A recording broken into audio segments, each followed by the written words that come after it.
another episode of Perth Podcasts, Athlete Things, Road to Worlds 2024 Malta. For the final episode today, I am joined with Matthew Lewis. How are you doing today? Yeah, I'm good, man. How are you? I'm good. Thanks for asking. No So, Matthew Lewis is our Australian reigning U105 junior national champion. You've won nationals twice, and you've been to Worlds last year as well. All at the age of 21. Yeah. So Yeah. you are pretty young. Yeah. Yeah, getting there. Yeah.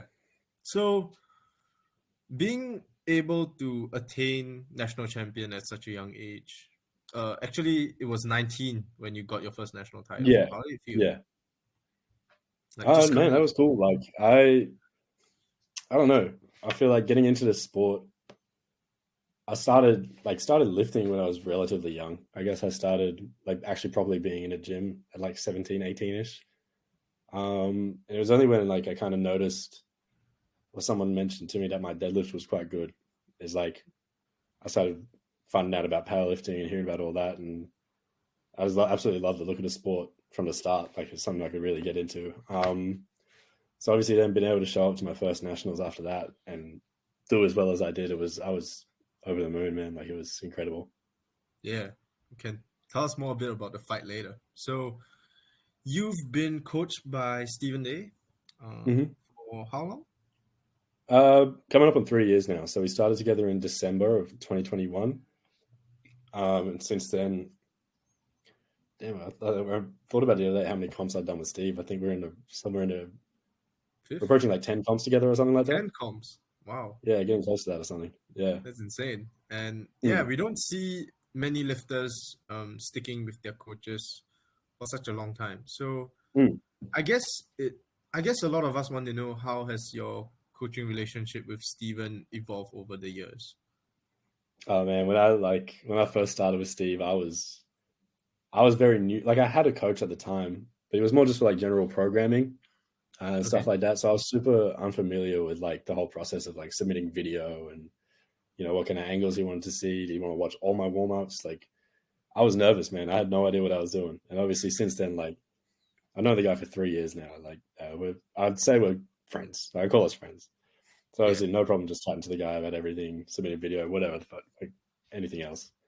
As for like sticking with a coach, like I don't know, I'm still getting stronger, like, and not slowly. So I have no reason to believe that whatever Steve's doing isn't working. Exactly. So why change something when it isn't broken, right? Yeah, exactly. Yeah. So earlier you talked about how happy you were with your nationals performance 2 years ago. Yeah. So I think we can take a walk down memory lane and just share with us a bit about your performance on that day. Man, that was like, to this day, that's the most fun I've ever had competing in any sport. Like I've played rugby, I was a swimmer, I played volleyball. Winning and like competing at that competition was the most excited I've ever been about in any competition. It was crazy. Like there's like 4 or 5 of us in contention for the number 1 spot there. It came down almost entirely to third deadlifts between myself, Ethan Cale. Oh, I'm sorry, not Ethan Cale. Brody Lucidi, and Alex Foreman. And then in the end, it came down even closer to me and Alex's third deadlifts. I think he ended up pulling. So Steve and I put in a placeholder, I think, of like 320 at the end there to match to beat Brody by about 5 kilos. Alex set his final attempt to 310, so we obviously dropped mine to 316 to match him on total and win on body weight. Because that was back when I was like chronically underweight at all my competitions as well. So I was always guaranteed to come in the lightest. Then yeah, Alex, I'm not gonna lie, he crushed his third attempt. Like it flew, and I got out there. You know, I was heart racing, all kind of stuff, and managed to grind out that 316 for the win. Yeah, setting that down, looking up and seeing I think I got 2-1. Yeah, like wow. 2-1 on white lights, and seeing that because it went like one judge white, one judge red. Seeing that final judge put the white up, that was crazy. Was it flagged, by the way, or like Was it Yeah, it was like like no, it was like the cars, the laminated paper. okay. So Yeah, it yeah, must have yeah, been like really nervous. yeah. Because I had to look.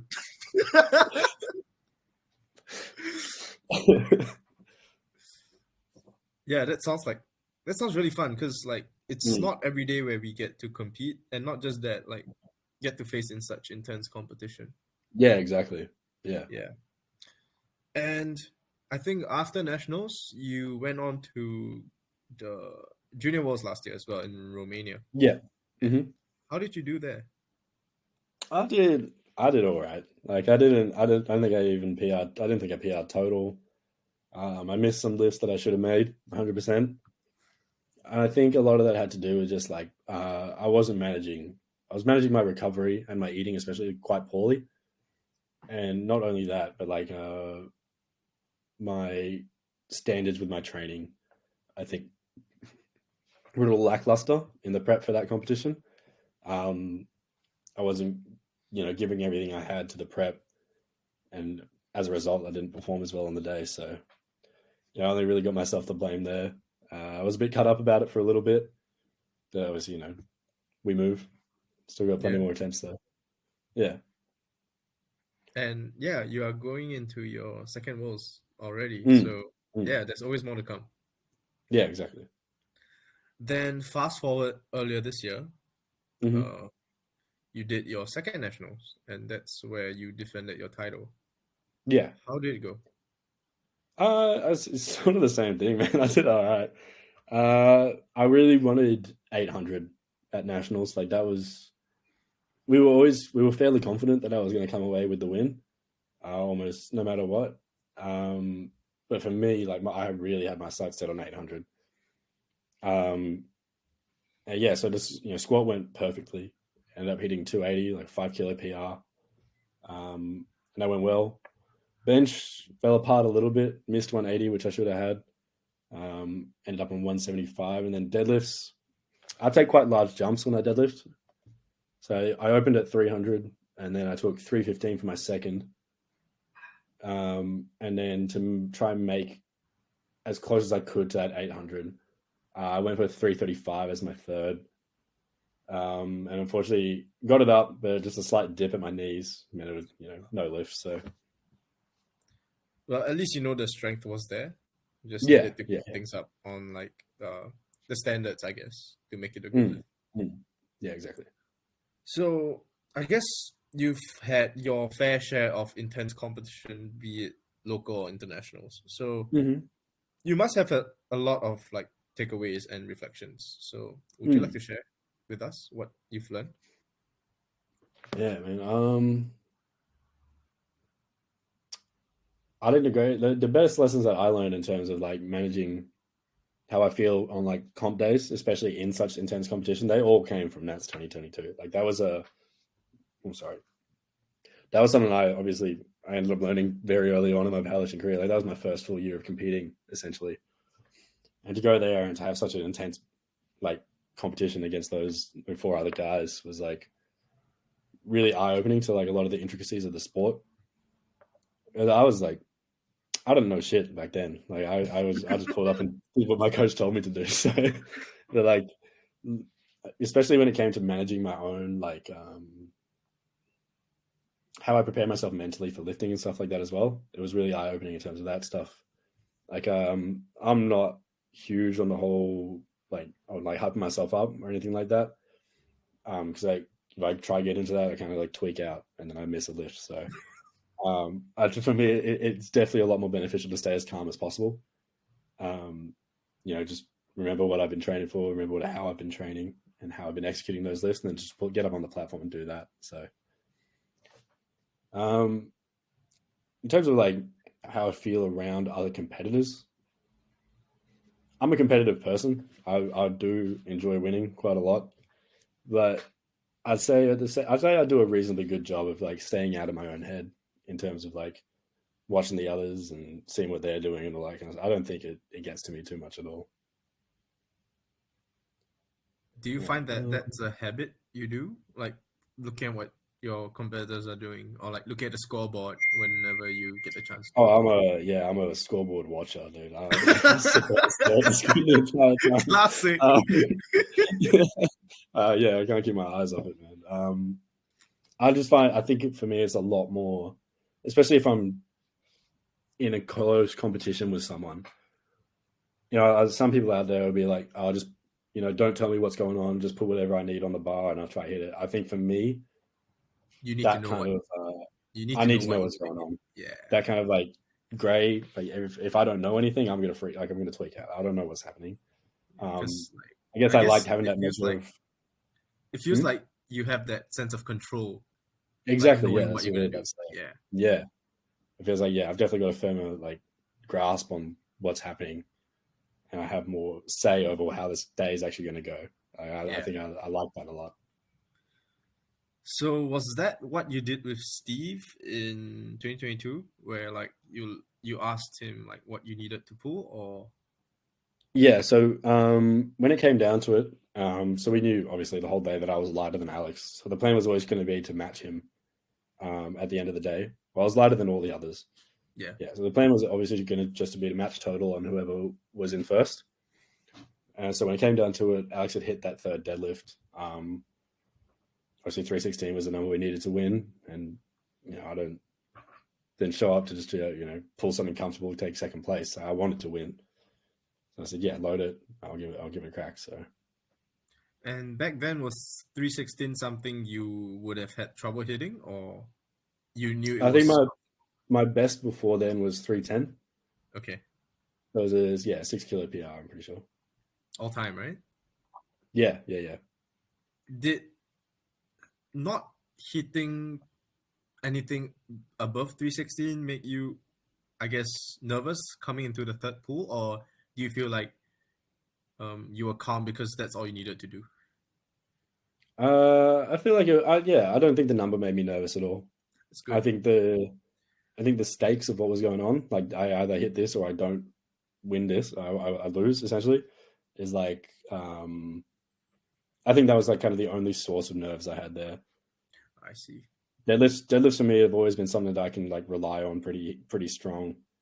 It's always there on the day. You know what I mean? It's kind of the lift I pull up and the most excited to do. Um, yeah, no, definitely no nerves about the number, but I guess about what it means to like hit or miss that number was. Which is to win, basically. Yeah, exactly. Yeah. All right. So thanks for sharing with us your stories and your lessons for Yeah, no worries. your meets, man. Yeah. So, it's been a while since nationals, right? It's been almost 4 months since this year's Yeah. nationals. Mm-hmm. Yeah. And how has training been? Training's been really good. I've made, I would say, considerable progress over both like majority bench and deadlifts. Deadlifts have been looking insane. The past few weeks, like, I've been feeling really strong. And bench is finally back to the point where it was, I think, just before that shoulder injury. Like I hit 180 for the first time. I want to say over like almost a year and a half ago. And then not long after that, I started struggling with my shoulder. And I only hit 180 again, I think, last month. But finally getting back to that number and being able to see that on a bar and know that I'm capable of doing that has felt really good. It's And even confident, right? since hitting that 180, I've been putting up like numbers close to that at speeds and like RPEs that are indicating I have a bit more than 180 potentially on Good. on comp day. So Yeah. yeah, it's been really good. So you were talking about your deadlifts as well? Yeah. I don't know what it is. I guess deadlifting is just I'm just kind of built. It's the lift I'm the most comfortable on. Long arms, short torso, long legs, Yeah, or yeah, pretty much. I think I worked it out one time. My arm span's like I'm like 6'1", I think. I think my arm span's like 6'5". wow. Yeah, so Orangutan here. deadlifting, is I'm built for it anyway. It's good. But it just seems to come alive towards the end of every prep as well, where it just everything starts clicking even better. The weight's feeling really light in my hands, so Yeah, I've been hitting some numbers that are like indicating another deadlift PR That's great. is due in Malta. So yeah, quite excited about that too. I guess you'll be hiding those numbers till then. Yeah, I don't really care. I hit like I don't know. I'm not big on all that kind of stuff. Like I think some people, I don't know, not that people probably think about me much, but like some people might assume that I'm like all secretive and shit because I don't post lifts that often. But I just forget, and then it's like 3 days after I hit something. I'm like, man, I can't Yeah, post it's that like now. It's like, the feeling of wanting to post is gone. yeah, exactly. It's like Yeah. yeah, I'll hit something else next week. But Yeah. yeah, no, I've hit last week I hit. Oh, sorry, the end of my last block, which was 2 or 3 weeks ago, I hit 330. It's great. Yeah, and then I hit 330 again last week at like a 7-ish. So like 7.5 probably. Yeah. So Yeah, inching hoping for towards something like that 800.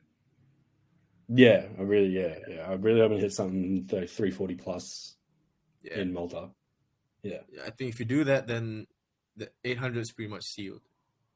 Yeah, hopefully. Yeah. Yeah. Love Hopefully, this, as long man. as everything else goes good. Yeah. It will. It will. Yeah, absolutely. Yeah. And I guess you were sharing a bit about your shoulder injury. Hmm. So just you want to tell us a bit more about that?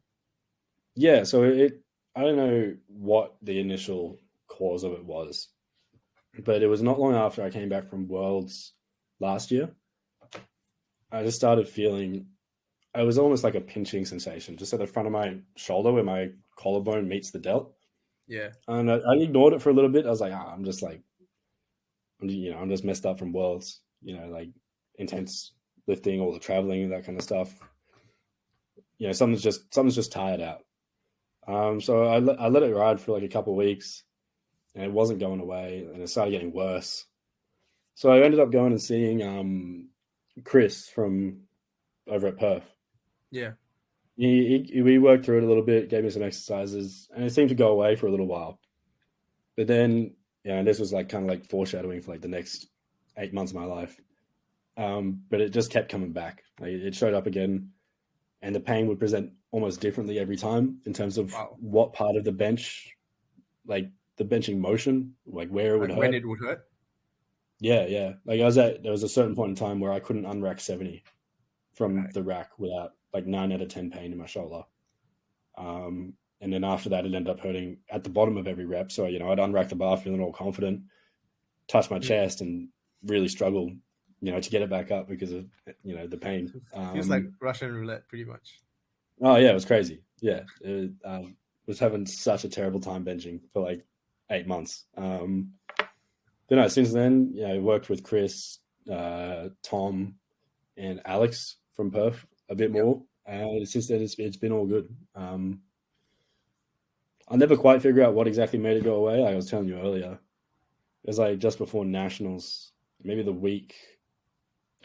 My last heavy week of training before nationals this year. Lie down on the bench. I usually set my feet reasonably close and like parallel to the foot of the bench. Yeah. For whatever reason, on this particular day, I put my feet a little wider, flared my toes a little, and my shoulder didn't hurt at all. And My it bench felt stopped exactly hurting the same as since. it. My bench felt exactly the same as it used to. I was like, It's magic. all right, like okay, I'll take it, but we could have used this earlier anyway. Yeah, but it's glad you came across that. So Well, yeah. also that. Yeah, no, very, very happy to have not have that issue anymore. It's great. I guess it makes you like just focus more on just training hard and just giving all you got. Well, yeah, like it wasn't so much. It wasn't like it's not like horrific injury, like you break a leg or something like that. But just Yeah, the but period, like the length of time dealing with that, yeah, like it was starting to take a bit of a toll mentally. Like pulling up to the gym, to bench. I go, I got a bench single today. Wonder how that's going to go. Knowing my shoulders is going to hurt the entire time. So it got quite tiring, like dealing with that as well. But push through it. Just hopeful that it would eventually piss off. So, and well, it did. mm. How did it? Like, how were you sort of managing yourself during this tough period for you? Oh man, I was like, I don't know. For me, like powerlifting and training has just become such an ingrained part of my life. It's almost like, I don't know. Some people talk to me about like, dedication and stuff like that. Like you've been doing this such a long time. It must be hard to remain so committed. And I was like, not really. At this point, the thought of not doing this to me is so like foreign. I don't think it's something I could ever give up willingly. So when it comes to managing that injury, it was like, well, what else am I going to do? Not train? Like that's not an option. Just going to keep showing up and trying to, put the work in. Hopefully, it gets better. Yeah, and it did. So Mm, that's really great. I mm, think what I was sort of looking for is more of the mental aspect of things, because you said it was taking a mm. toll on you mentally. So Oh I yeah, yeah, guess yeah. you were really strong for pushing on. Mm. But how did you deal with this injury mentally? I guess like I mean, I guess it was a bit of like it could always be worse. Like I still am able to train in some aspects, and focusing on that and focusing on the other two lifts to help kind of keep my mind off it a little bit. Like it's even while dealing with that injury, I made some pretty considerable progress on my squat and my deadlift as well.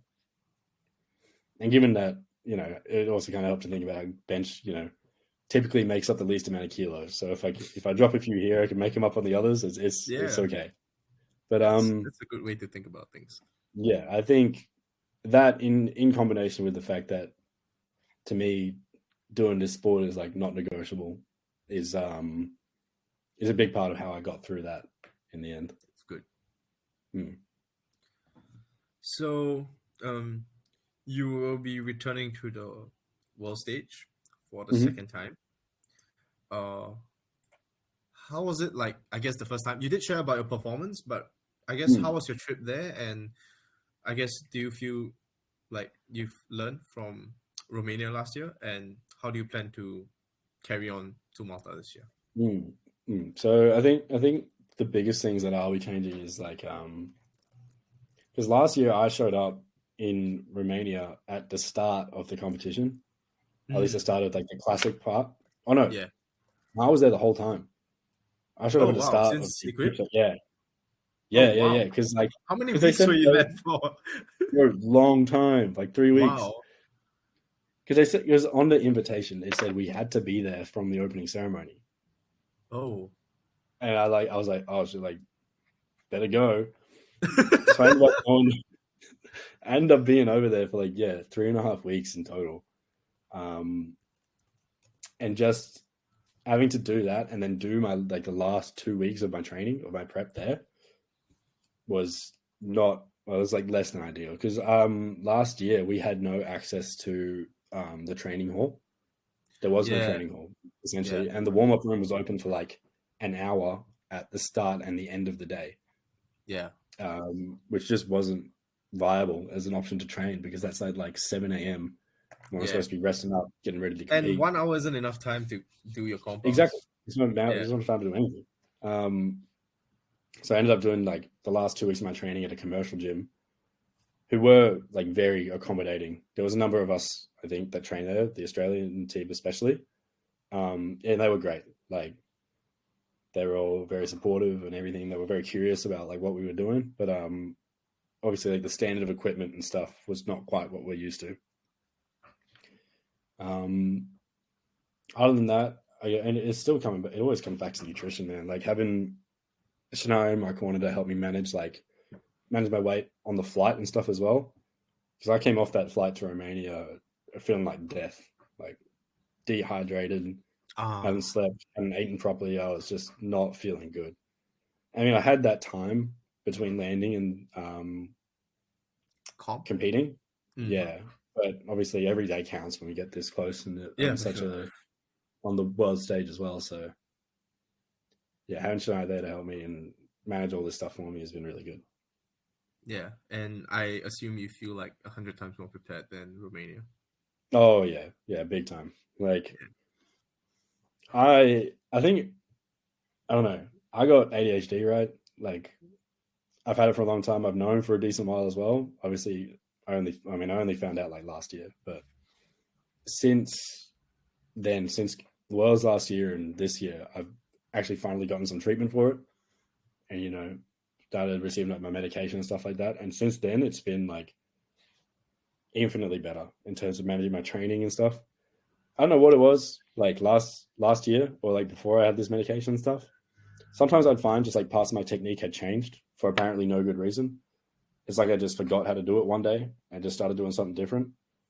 But in terms of like the consistency of my technique and stuff now, it's so much better. And do you think the medication helped with like your consistency of like your technique and like your everyday life? Yeah, oh, for sure. Especially with eating as well. That's great. Like for me, like I do when I'm like trying to like gain weight, I'm doing 5,000 calories a day. Are you serious? Yeah.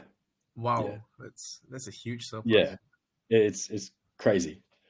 And Yeah. that's just to like slowly gain weight. And when I wasn't on this medication, dude, I couldn't hack that. I couldn't keep up with that. Because it was like pretty miserable eating that much a day. But now that I'm like kind of on the medication, I can it makes eating much more of just like a task that I can do and not think about how it's making me feel as much. So I can get that food in and inevitably feel better going into training and stuff like that.